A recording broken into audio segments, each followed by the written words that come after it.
नमस्कार, सत श्री अकाल, प्रणाम, आदाब. मी आहे तुमचा मित्र राजू आणि तुम्ही बघत आहात Raju Pawar official H1W YouTube channel.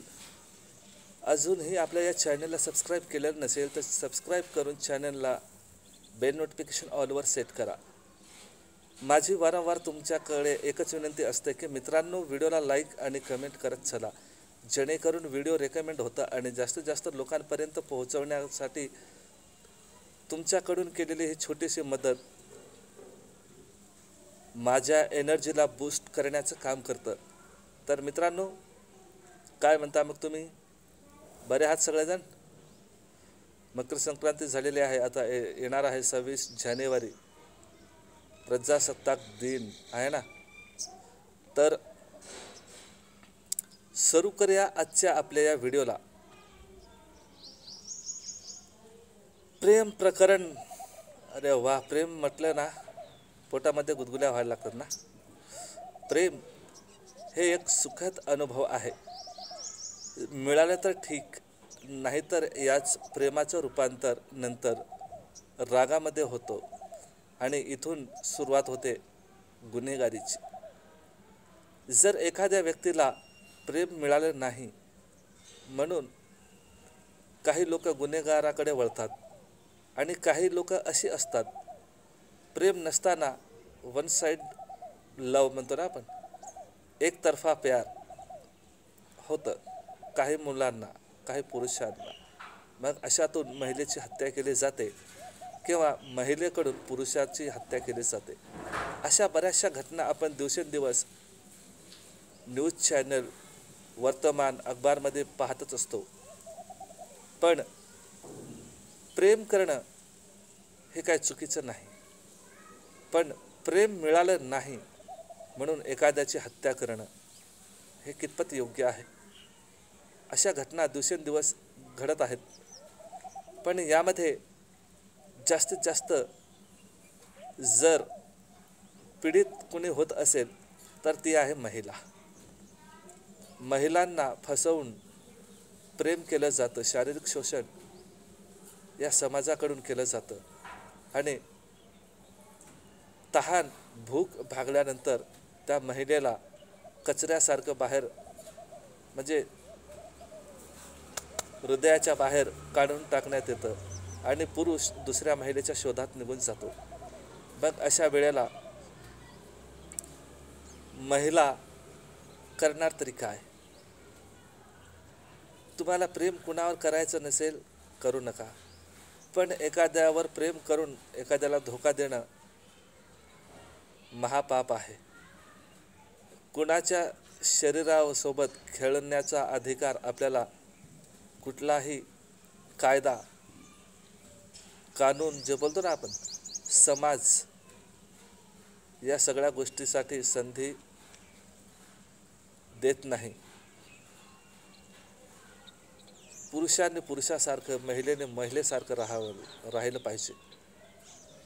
आता बरेचसे पुरुष असे आहेत की महिला बघून चटकन तिच्या जवळ जाणं, छेड काढणे आहे ना, फ्लर्ट करणे,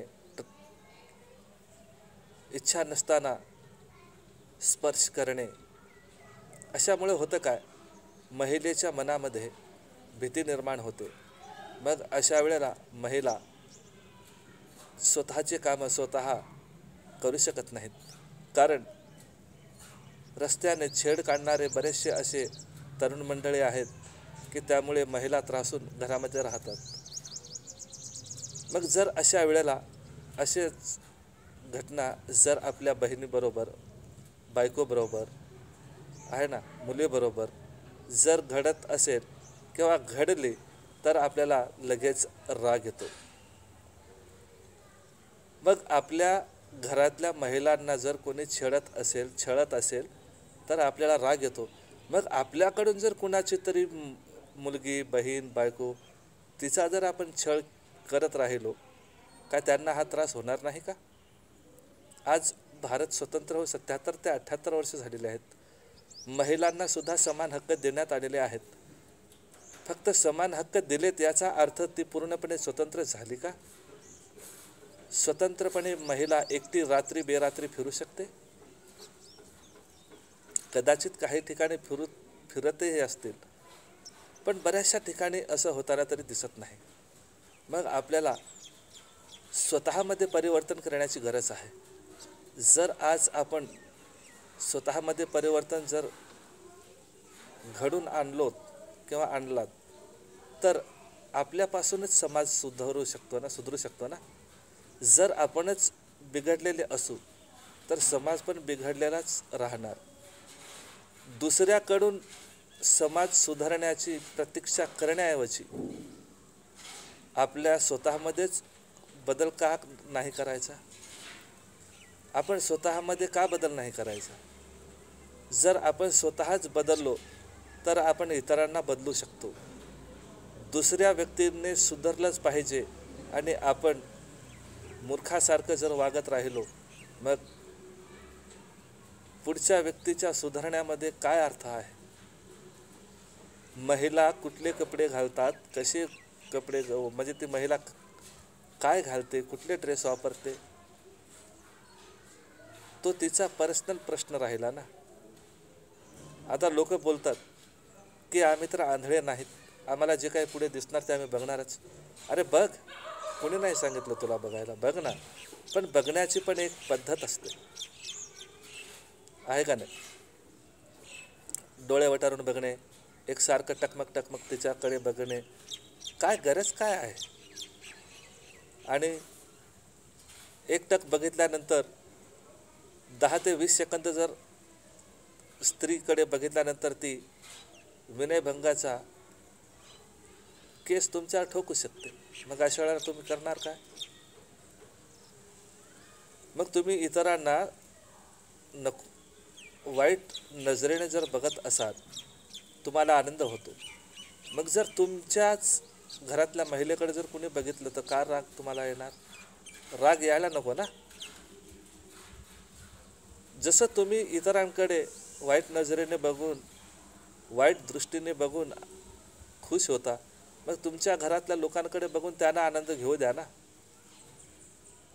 मग जर आपणच दृष्टी चांगली ठेवली, आपला बघण्याचा दृष्टिकोन जर आपण चांगला ठेवलात, तर पुढची व्यक्ती पण तसेच व्यवहार आपल्यासोबत करेल ना. बघा, टाळी कधीही एका हाताने वाजत नसते. समाजाला सुधारायचं तर अगोदर स्वतःमध्ये बदल करणं अति आवश्यक आहे. समाज सुधारणा करणारी बरीचशी मंडळी त्यांचं आयुष्य त्यांनी या देशासाठी घातलेलं आहे. आता माझ्या सांगण्यावरून तुमच्यामध्ये सुधारणा होईल काय खात्री आहे? आहे का नाही? स्वतःची बायको असताना दुसऱ्याच्या बायकोवर प्रेम करायचं, शारीरिक संबंध ठेवायचे, आणि घरातल्या पत्नीसोबत